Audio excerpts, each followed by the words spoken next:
programa na muling makitama ang mga dating mga residente sa lipunan at PM Radyo.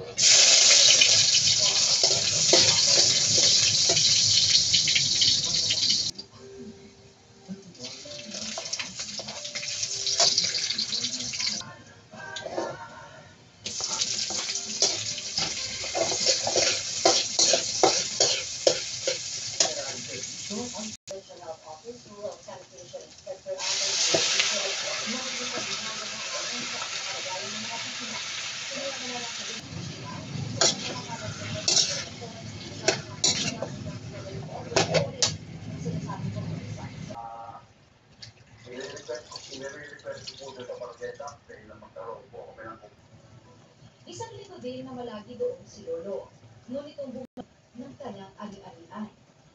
Sobra po namin ikinagulat ito. Yung Lolo, natanggalan ng share.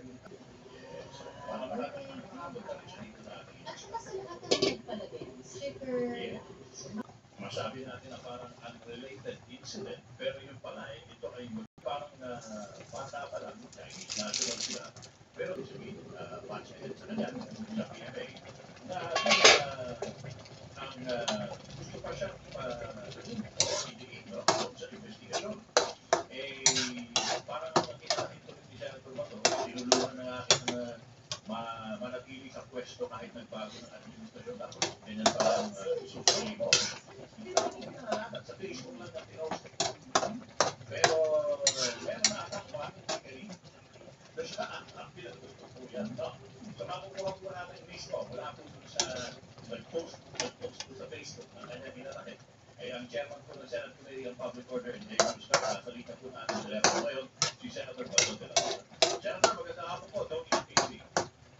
Magandang hapon, Tony, at KKB at saka ating mga senador. Magandang hapon. Opo. Ito sa Facebook.